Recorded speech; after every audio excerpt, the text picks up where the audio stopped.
topics and opinions expressed in the following show are solely those of the hosts and their guests and not those of W4CY Radio, its employees, or affiliates.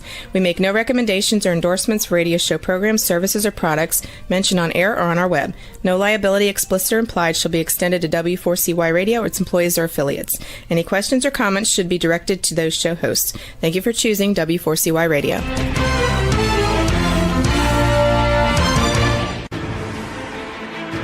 What's working on purpose anyway?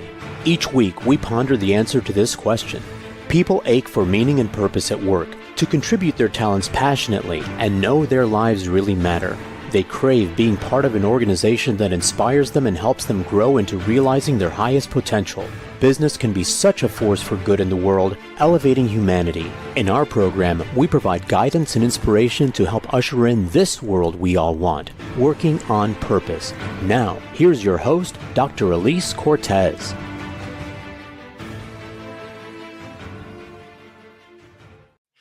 Welcome back to the Working on Purpose program, which has been brought to you with passion and pride since February of 2015. Thanks for tuning in again this week. Great to have you. I'm your host, Dr. Alise Cortez. If we have not met before and you don't know me, I'm an organizational psychologist, management consultant, logotherapist, speaker, and author. And my team and I at Gusto now help companies to enliven and fortify their operations by building a dynamic, high-performance culture and inspirational leadership activated by meaning and purpose. And did you know that inspired employees outperform their satisfied peers by a factor of 2.25 to 1? In other words, inspiration is good for the bottom line. You can learn more about us and how we can work together at gusto-now.com or my personal site, alisecortez.com. Before we get into today's program, I am thrilled to announce that registration has been open for a fabulous new conference for women, which I'll serve as the MC. It's called Thrive in 25, and it's a jam-packed few days in Chicago, June 25th through the 28th, 2025. And it's designed to develop women as whole selves, from bolstering your mindset to your financial acumen to leadership to incorporating nature and art into your life to raise consciousness and much more. You can visit Thrive in 25 for information and to register. Use my promo code of Gusto, all caps, to gain access to the free books and programs I'll be gifting registrants as well. See you there. Now, today's program has with us Zach Mercurio, a researcher, leadership development facilitator, speaker, specializing in purposeful leadership, mattering, and meaningful work. He is the author of The Power of Mattering, How Leaders Can Create a Culture of Significance, which we'll be talking about today. He joins us from Fort Collins, Colorado. Zach, welcome back, I think a third time, to Working on Purpose. Thanks, Alise. It's good to see you. You're right. I just really appreciate the work that you're doing in the world. You know, I'm a huge fan, of course. I've been following you since at least 2017 when your first book came out. So I'm in for this. Thank you. Yeah, you have at least one fan in your corner, Zach. You know that. Hey, that's all I need. Okay. Well, actually, we have a lot of work to do. And I want to start with this notion that you have in your book, which I think is a good place for us to start, is you talk about how we can't really have healthy organizations with unhealthy people in them. So let's start there, the idea of unhealthy organizations. Well, an organization is simply comprised of individual human beings who organize. So the health of an organization is really determined by the health of its individuals. A lot of the way that we've structured organizations and thought about organizations and led organizations since the Industrial Revolution has obsessively focused on lagging indicators, productivity, performance, profit. All of those are lagging indicators. There is no performance metric that is not mediated through a human being. And how would you want that human being to feel, to produce and perform? Most people would say we want them to feel motivated. We want them to feel energized. We want them to feel that the work matters. We want them to feel that they matter. And when you start thinking like that, you'll realize that the leading indicator for every lagging indicator we want is human energy. And so I think that the time is now for leaders to begin to think about how they're thinking about their organizations in terms of human energy. Are you regenerating the human energy needed to accomplish all the things you say you want to accomplish?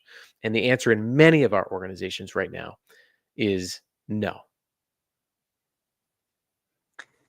I tend very much to agree, of course, because we're doing some similar kind of work. And I really like how you really situate, the importance for leaders or anyone who influences anyone, of course, you say, feeling people's fundamental need for significance is an imperative. And so when I think about, like I've had other people on the podcast that have talked about the experience of having really, let's just say, terrible leaders that had no idea of the negative impact and shrapnel that they were cascading through their organizations and through their people. On the other side of that, the opportunity to really lift lives, and I love the word significance, to be able to fuel their need for significance. So if you could say a bit more about, that particular need and why is it so important for leaders to impact that? Every single person that you lead was born searching for significance. Mm. It's a biological fact. The first thing you did as a human being was you reached your arms out for someone to care for you. In fact, scientists find that we have a reflex to grasp onto somebody, a caretaker, before we have a reflex to eat food. Wow. Nobody would be here listening to this show right now if we all did not matter enough to someone else to keep us alive. Mm. Now, as we grow up and grow into adulthood and go to work, that instinct, just like the instinct to eat or the instinct to sleep, does not go away because we clock in somewhere. We like to conveniently think that it does, but it does not. It turns into the fundamental need to feel seen, heard, valued, and needed by those around us. And so that need for significance, it is first and foremost a survival instinct. Uh, Someone once said to me, Zach, this is kind of the soft, touchy-feely stuff. And I responded, it's just about as touchy-feely as feeding someone in front of you who's hungry. It is a prerequisite. And for leaders, it's essential because if you want anything to matter to someone, they first have to believe that they matter. Think about the last time you felt energized to do something when you felt unimportant. If you want someone's voice, if you want someone to share their voice, they first have to believe their voice is significant. If you want your team members to use their strengths, they first have to believe they have them. If you want your team members to contribute, they first have to believe they're worthy of contributing.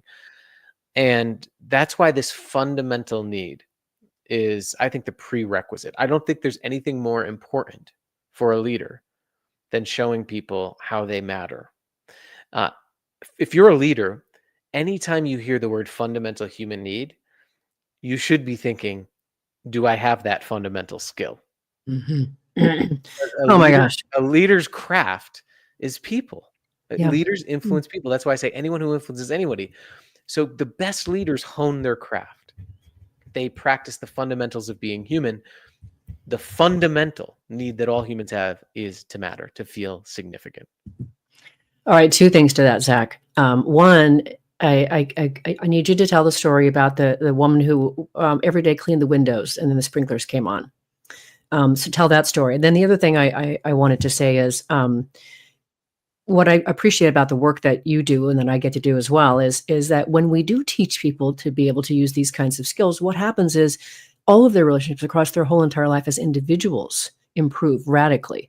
So whoever they're connected to, whoever their loved one is at home, if they have children, if they have pets, all of those relationships get better immediately too. I love it when I occasionally get an email from somebody's spouse saying thank you for what you're doing, right? Isn't it so beautiful, right? And so lifting lives by being able to help develop and fortify these skills in leaders, it's such beautiful work to get to do.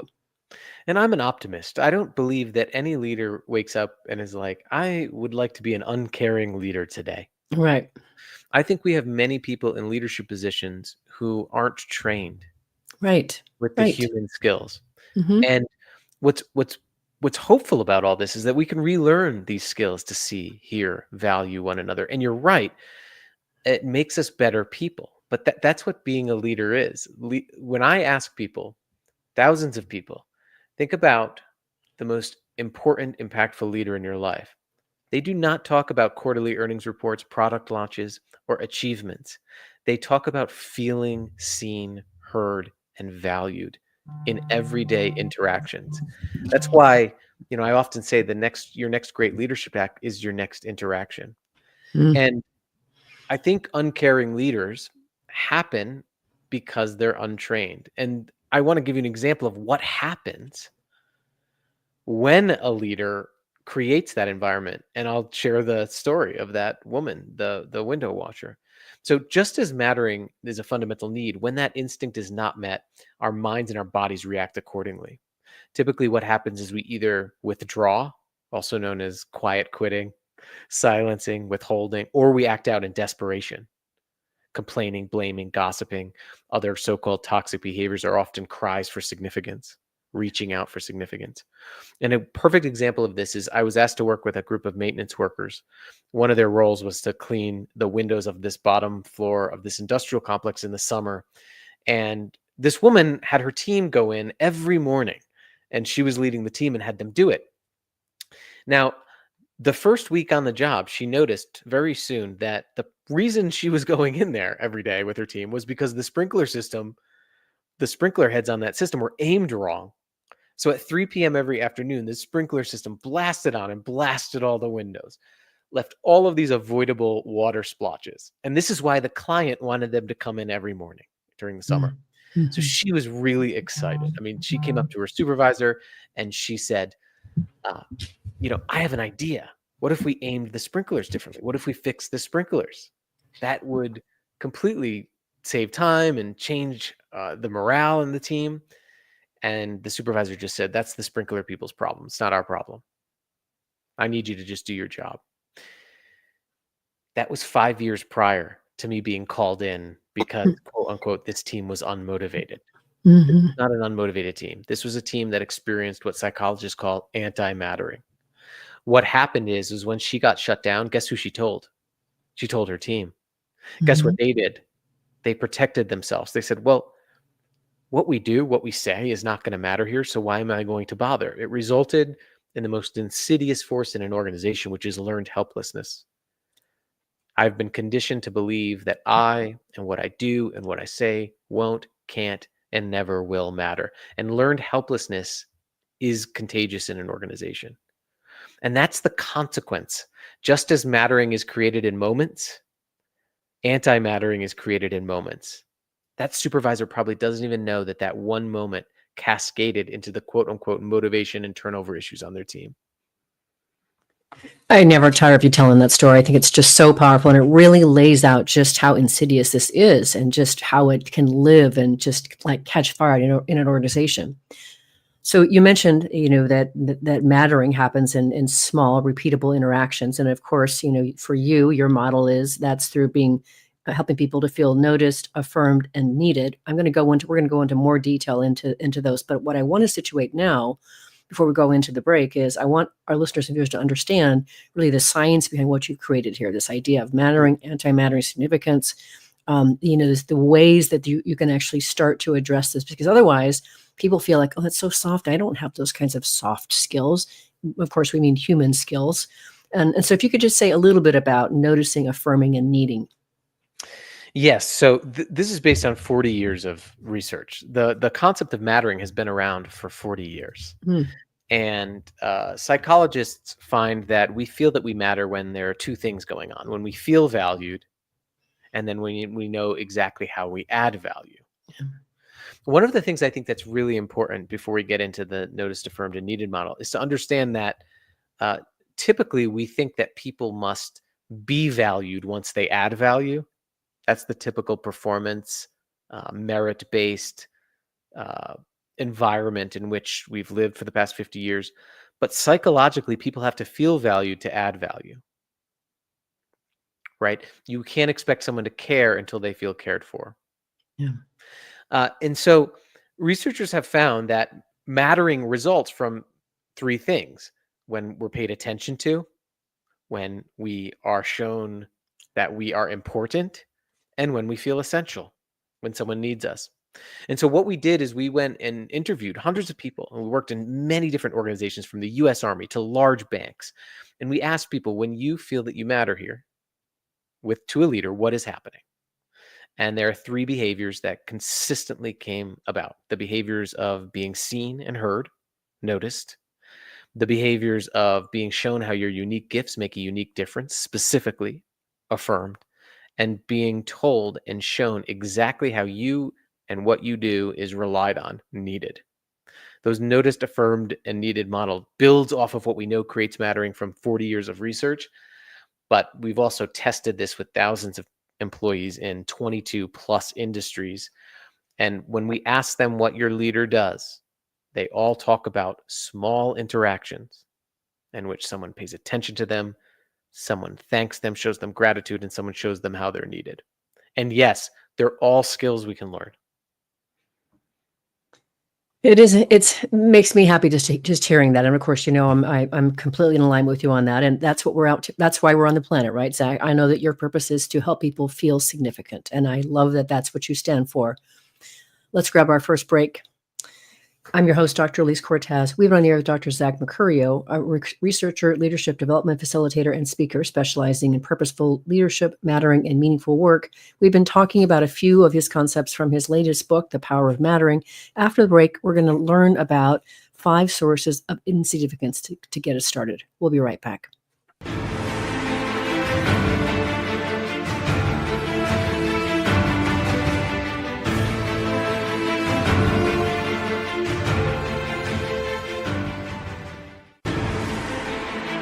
Dr. Alise Cortez is a management consultant specializing in meaning and purpose, an inspirational speaker and author. She helps companies visioneer for greater purpose among stakeholders and develop purpose-inspired leadership and meaning-infused cultures that elevate fulfillment, performance, and commitment within the workforce. To learn more or to invite Alise to speak to your organization, please visit her at alisecortez.com. Let's talk about how to get your employees working on purpose.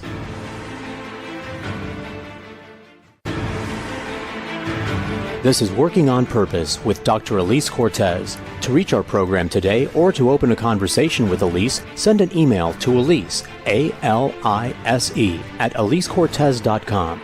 Now, back to Working on Purpose.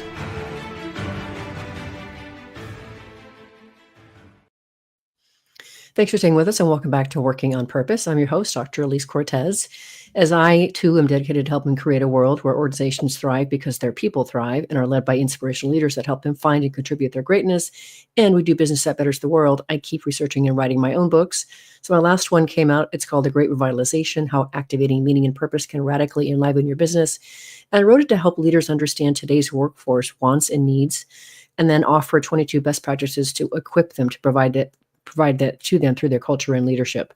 You can learn about my books at my personal site, alisecortez.com, or on Amazon. If you are just now joining us, my guest is Dr. Zach Mercurio. He's the author of The Power of Mattering, How Leaders Can Create a Culture of Significance. So before we get into those 5 practices of insignificance, one thing I did want to share with listeners and viewers that I thought was a pretty interesting way of thinking about how work has evolved over years is what you talk about as, if I'm saying this person's name wrong, Manoush Shafiq, is that right? Mm-hmm. Former president of Colombia, was talking about how we're really in a relationship economy. She said in the past, she or he? She. She said in the past, jobs were about muscles. And then they were about brains. And now in the future, they'll be about the heart. I think that's really, really fascinating, especially when you consider how we are swaddled in AI and robotics and artificial intelligence, everything else. So that we are now moving to a place where work will be characterized by the heart. Yes, and it's a natural evolution. I mean, all work was purposeful, right? Work was born as an act of community. If my neighbor did not have shoes, I was a shoemaker. If my community needed food, I grew food. What happened is that the shoemaker got put in a factory and said, hey, I'll give you this amount of money if you can tolerate just putting the sole on the shoe and not seeing the whole thing. Yeah. And that's where work as exchange happened. Well, and then we got into machinery and the industrial age. And then we found ways to automate everything and got into the information age and connect everything. And now what's happening is that AI is eclipsing our operational and technical abilities. And all we're going to have left as human beings is the ability to make the person in front of us feel seen, heard, valued, and needed. As of now, AI cannot mirror neurons. It cannot produce oxytocin. It cannot produce dopamine in interactions. So the most coveted skill for a leader is going to be to develop relationships in which people feel understood. Mm. And that's why I really agree with that sentiment that we're moving from the information age into the relationship age, where we're almost returning back to work as an act of community and relating to one another and contributing to one another. And that's why the mattering work fits so perfectly, because mattering happens when we feel valued by the community around us and when we know exactly how we add value to their lives. Mm-hmm. Yeah, I mean, to that end, Zach, I mean, I don't remember when this happened, but we started using the tagline at Gusto now of "We're doubling down on humanity in the age of technology." So, And, same, and very similar thing. there's been some surveys from executives that have said recently in the age of AI that relational skills, I mean, I think 70% in a recent survey, and I'll send it to you, said that relational skills would be more important to the future of their organization than technical ability. Mm-hmm. Yeah. And why is that, right? Well, it's also because, as people have more options of where, when, and how to earn a living through gig work, or as we see educational attainment and literacy rates going up, people have more choice. As people have more choice, they're able to discern where and when they want to spend their time. Right. And more people are discerning where they want to spend their time based on how they feel. Mm. So organizations that don't invest in this will also not have a labor force, I reckon, in 50 to 100 years. Yeah, they're the easiest to displace for sure. Yeah. Okay, so let's talk about those 5 sources of insignificance. The reason I like to do this, Zach, I mean, some of this is like the other side of what you've been talking about, but it helps our listeners and viewers, as you know, to be able to start to recognize what this stuff looks like. So the first one, of course, is being unseen. What's it like? Paint the picture for us. What's it like to feel unseen? I'll give an example from one of my studies, that the first studies I've done, and I've talked to you about this many times, but around university cleaners. And I'll give you a very odd example that shows you the opposite of being unseen. But we asked a janitor to tell us about the most meaningful part of her job. And she was a janitor at a sports stadium. And at a football game, she said that between quarters, someone had thrown up in the bathroom entrance. And she started telling me this. She said she went to clean it. And as she was cleaning it, a line formed. And she said she put her mop in her bucket after she was done, and she walked past. And as she was walking past, people in that line started thanking her. Mm. And she said that was the most meaningful part of my career, because it was the most amount of people who ever saw me. Mm. So the what made the work meaningful for her was not this unpleasant task. It was being seen while doing it. Yeah. So being seen is literally being acknowledged. Being unseen is being invisible. It's being forgotten. It's when you were absent for a meeting last week and nobody said they missed you. It's having someone not remember that your parent was in the hospital and that you're struggling with your energy levels, so they pile on more projects to you. It's about you do something every day or it's about being an unsung hero. No organization should have unsung heroes, when you think about it. So that's being seen, and to be seen is to be real as human beings. Like, we know that we're real, that what we're doing matters. And that janitor said that when she saw all those people seeing her, actually looking at her, she said, "Oh, I can keep doing this. I really can." Yeah. And that's the motivational force of being seen. Mm-hmm. I've got to imagine a distant, cousin to that is, of course, the idea of being unheard.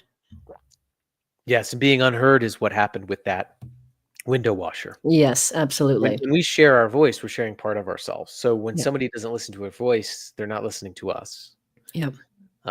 And that voice, that inner experience, when that's not able to be invited out, we feel unheard. And so that manifests in environments where people can't speak up because they're afraid. They're in environments where they get punished for making mistakes, Yep. where their reputation is tarnished if they disagree. And silence in an organization is one of the biggest indicators of an organization that fosters anti-mattering. Yes. Mhm. Yeah. Yeah, it's just there was a lot of activity today on LinkedIn about cultures of lacking psychological safety. Pretty interesting that's kind of an interesting topic on a Tuesday.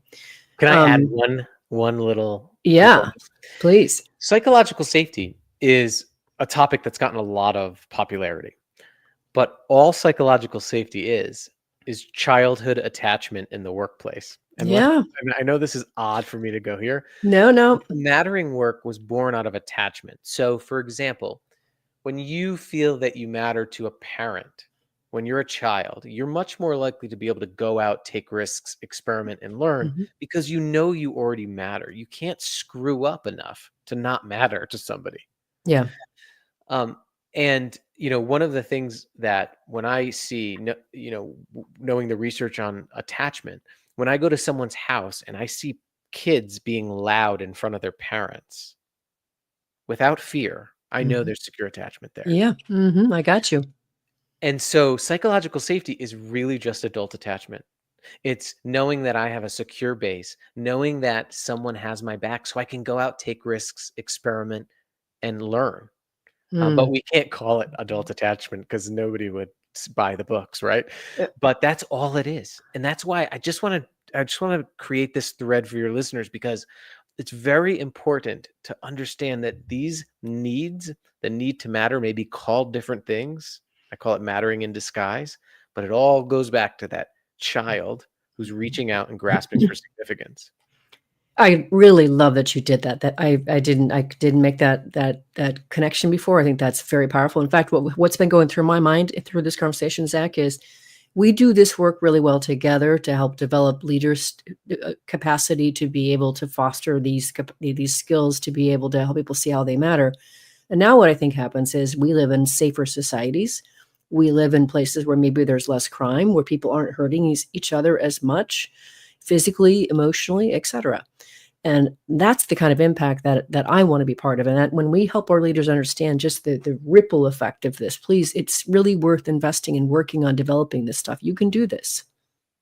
Yeah, and I'm actually not trying to convince anybody anymore to invest in it. I'm essentially saying that you can't not invest in this anymore. Yeah, I I mean, there's no completely you with you. almost every human behavioral problem is the result of unmet needs. Mm. It Whew. even and a lot of mental health and as you know, a lot of mental health professionals will tell you that most mental health struggles are the result of unmet needs. Mm-hmm. And we see that in works, and we've talking about some of these sources, right? Being unseen, being unheard. The other one is being unvalued. Yep. So not knowing how your gifts make a difference, not not having anybody say thank you. I think there was a survey that said 60% of people have never had a boss that truly appreciates them. Yeah. Mm-hmm. Feeling unvalued, feeling forgotten is another source. This is feeling, and this is interesting because this is, for example, one woman who went on maternity leave said that one moment uh, caused her to question her whole sense of self-worth. And that was when she was going on maternity leave and her boss said, "Don't worry, everything will be fine without you." Yeah. Mm. And it was well-intentioned, Yeah. but it's really saying, "Hey, you don't matter that much here." Yeah. So Yeah. being forgotten. And then the final one is feeling dispensable. When people feel replaceable, they'll act replaceable. But feeling that you and your efforts just don't matter, aren't needed. Yeah, and we can easily replace you. I mean, that language has been in the workplace for a long time, right? We can easily replace you with somebody who actually wants to work for us. Can And you? isn't what's so interesting is that the want to work for you comes when the person feels needed. Right, right. I know. I get all this. It's amazing.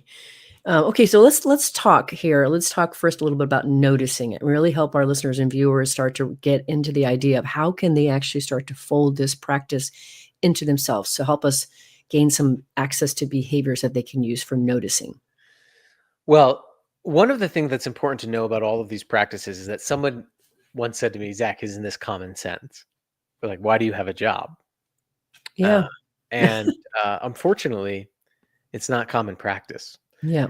right? There was a study by Work Human in 2024 that found that 30% of people feel invisible in work. Mm-hmm. 25% of those people, a quarter of people said they felt, quote unquote, flat out ignored. Yeah. And a lot of people say, well, Zach, I know my team. But there's a difference between knowing somebody and noticing them. You can know your best friend, but not notice that they're struggling. You can know your team, but not notice that one of them is feeling left out of discussions, or maybe their energy level is a little bit different that day, or they've been repeatedly struggling on a project. So noticing has two parts. It's seeing somebody and it's hearing them.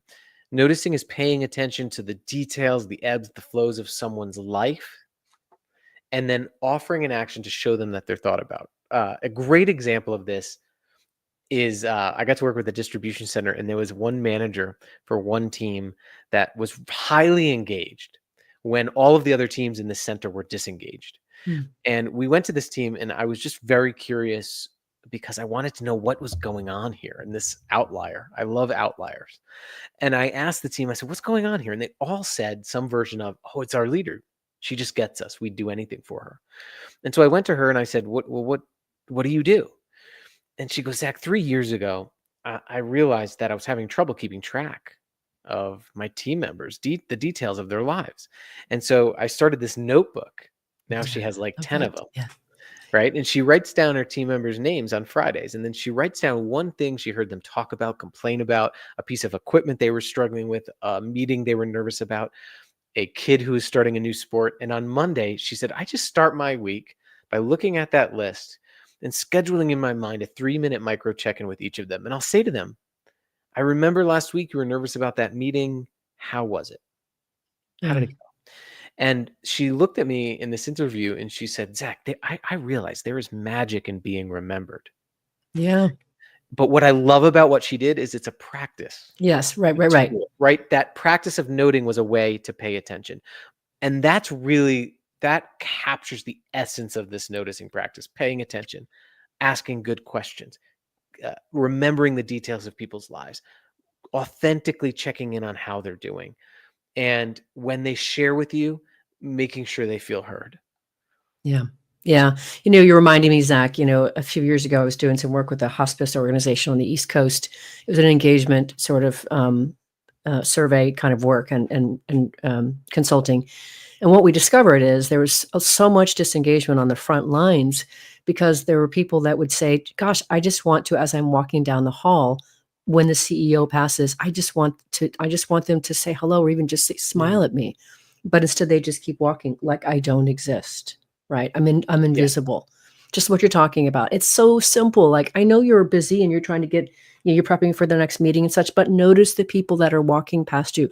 You matter to those people. They would love to have a smile from you, an acknowledgement, a hello from you. Yes. Hurry and care cannot coexist. Yeah. You cannot.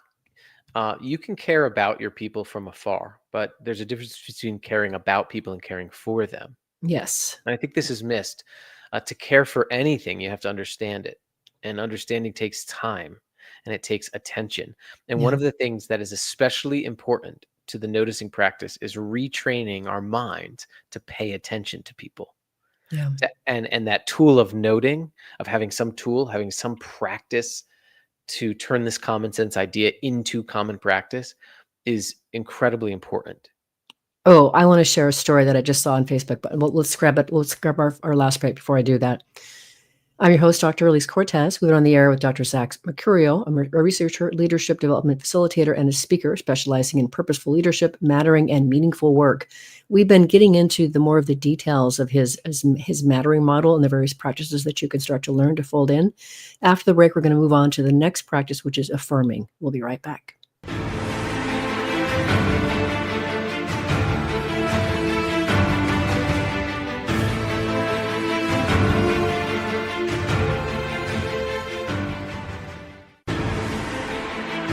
Dr. Alise Cortez is a management consultant specializing in meaning and purpose, an inspirational speaker and author. She helps companies visioneer for greater purpose among stakeholders and develop purpose-inspired leadership and meaning-infused cultures that elevate fulfillment, performance, and commitment within the workforce. To learn more or to invite Alise to speak to your organization, please visit her at alisecortez.com. Let's talk about how to get your employees working on purpose.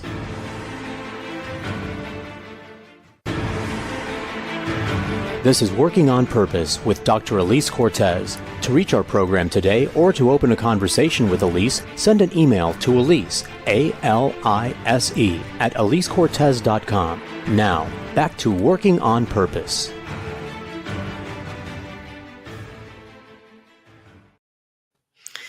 Thanks for staying with us and welcome back to Working on Purpose. I'm your host, Dr. Alise Cortez. I mentioned in the last break that my book came out, The Great Revitalization. What I did for you is I created a very simple 3-page assessment that will tell you the extent to which your practices are meeting the needs of today's discerning workforce.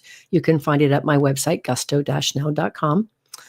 If you're just now joining us, my guest is Zach Mercurio. He's the author of The Power of Mattering, How Leaders Can Create a Culture of Significance.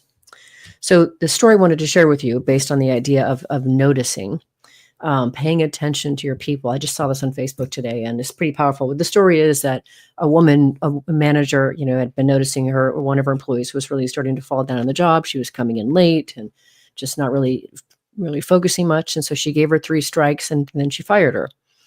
And then she overheard some of the other employees talking about this employee and saying, "Gosh, did you know, her son is dealing with some kind of major illness. She's lost her apartment. She's sleeping in her car." And she realized, oh my gosh, I was saying, she's not doing all these things, but I wasn't really noticing what was going on with her. And so I went to go look for her. She'd been on the street. She'd been getting, food given to her on the streets. And I went looking for her in various places. And people would say, "Oh, she was here 2 days ago, but I don't know where she is now." But ultimately, she does catch up with her, and she finds her and her young son sleeping in the car on the street. And she comes up and knocks on the window, and the woman is obviously startled, and she's wondering why she's there. But the woman says, "I'm here to give you your job back. I'm so sorry. I didn't know what you were dealing with." And she did. She brought her back. But talk about the power of, wow, what if you had noticed? If you had simply inquired, what's going on? Why is it that you're coming in late each day? Was there something happening at home? How can I help? Right. So this noticing stuff is pretty powerful. Yeah, most people do not need to be fixed or punished. They need to be understood. Right. And that is such a powerful example of that. Mm-hmm. Before you evaluate, are you understanding? Yeah. So the affirming piece, let's talk about this. One of the things I'll say, definitely, I don't know if you knew this or not, but when I got divorced in 2016, I took a job at another company for a while. And what I really realized, they're a great company, really fantastic organization. I love their culture. I love their work, but I definitely was not at all using all of my talents. People didn't know what my talents were. People had no idea what I could do. And it's definitely part of the reason I didn't stay. Absolutely. So a lot of organizations have appreciation or recognition programs, but it's very important for leaders to understand the difference between appreciation, recognition, and affirmation. Yeah. Because what you're talking about is an affirmation gap. Yeah. Because appreciation is showing general gratitude for who someone is. Recognition is showing general gratitude for what someone does. But affirmation is showing people how their uniqueness makes a unique difference. Yeah. It's specific. A program can't affirm somebody, right? A pay or perks cannot affirm somebody. Right. People affirm people. And there are 2 sides of affirmation. One is showing people their uniqueness, and 2 is showing people how they make a unique difference. Yeah. And there are 4 gifts everybody gives us every day. And I use the word gifts because it's things people freely give us. They give us their strength, what they love to do and what they're good at. They give us their purpose, their impact that they make. They give us their perspective, how only they see the world. And they give us their wisdom, what only they can teach us because only they have lived their life and had their career. And great leaders tend to illuminate in others what they don't see in themselves and can name, here is the difference that you make and how you make it. One of the great ways to do that is that if you're going to say thank you to somebody, instead of just saying, "Hey, thanks, good job," at the same time every day, show someone the difference they make and exactly how they make it. Say, "I see here's the perspective you offered, and here's why it's valuable.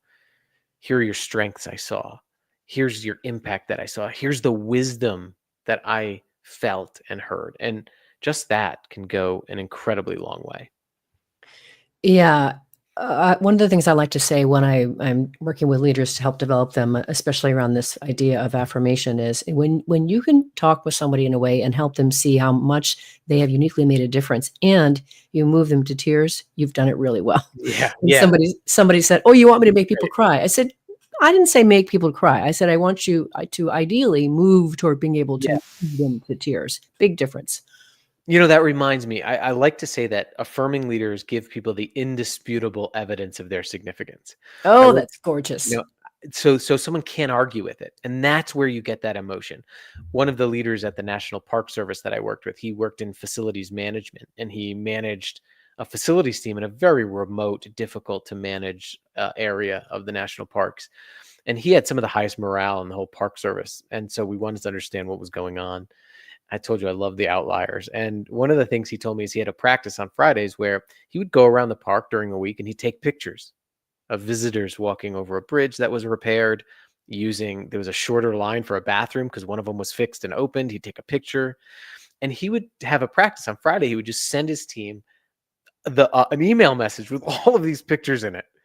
And all he wrote is, "Look what you did." Mm, That's it. It was the indisputable evidence. Oh, like I matter. And this is the difference between organizations that say they have a purpose yeah. and organizations that show people every day how they deliver that purpose.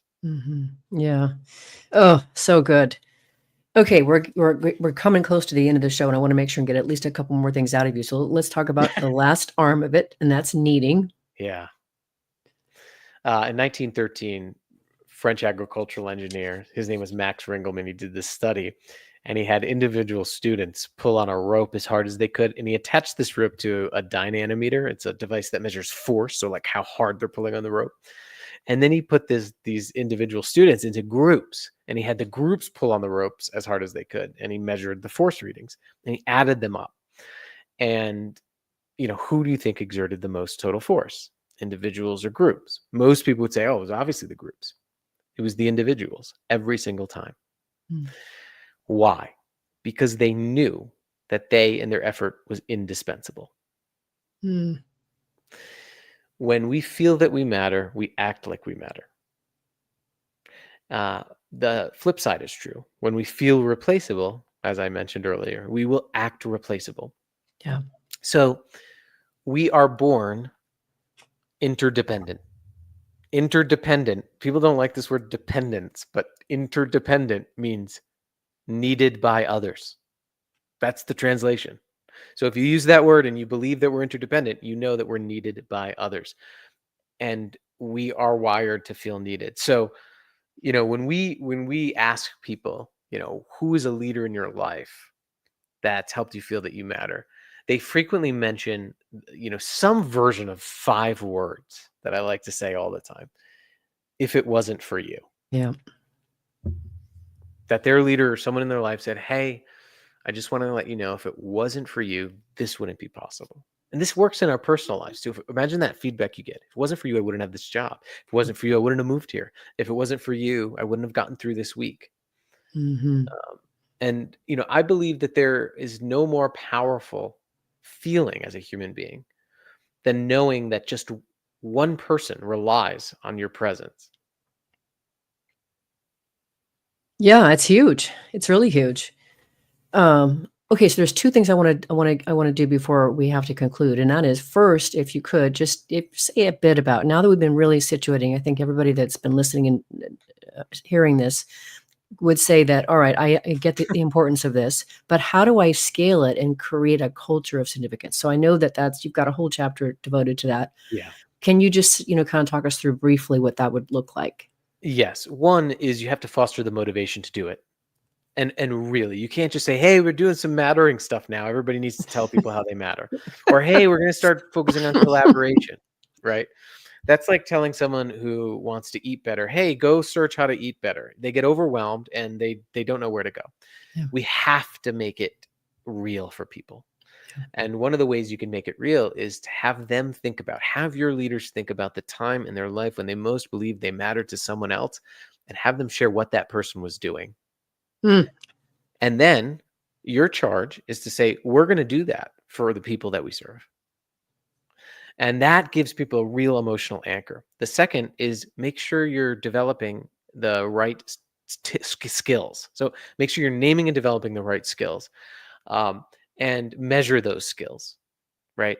Have some way for leaders to self-assess, and then have some way for their teams to assess them on behaviors.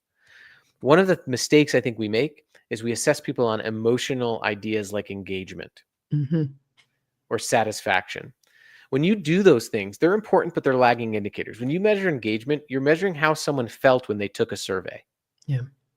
When you measure the behaviors your leader is enacting to help you feel seen, you're measuring something that can be changed. It's the leading indicator. Yes. So measure behaviors, measure skills.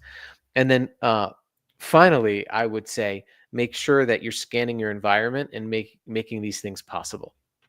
If you run a distribution center, you cannot tell people, your leaders, to go care for people if they are managing people with scan guns with GPS trackers that track every hour of their day. Your environment does not make it possible to care.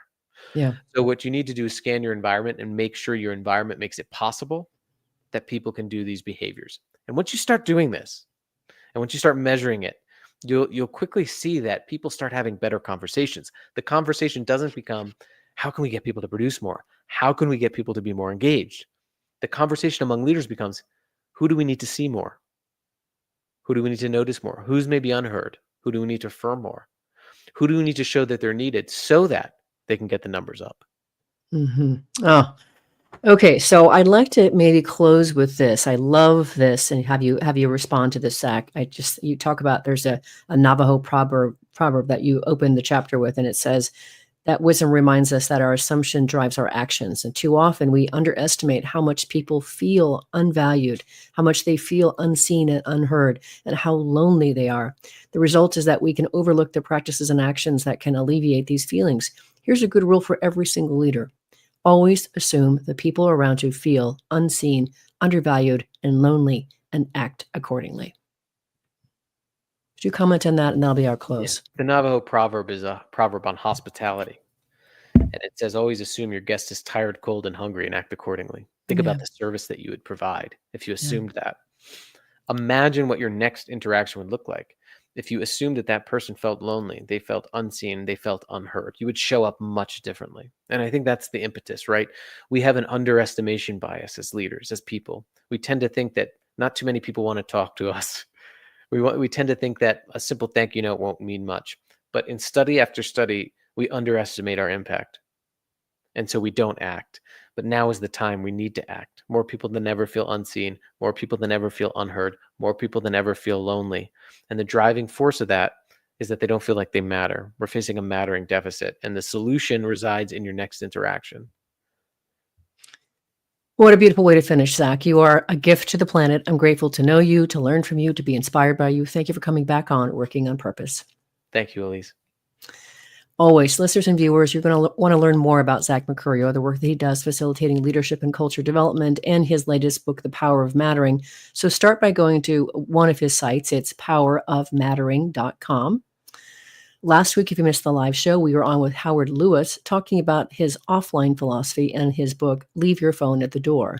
It was a delightfully mischievous conversation about how we can all benefit by embracing serendipity, randomness, and the joy available in the everyday. Next week, we'll be on the air with Christopher Wong Michelson and Jennifer Tosti-Karas talking about their new book, The Meaning and Purpose of Work, an interdisciplinary framework for considering what work is for.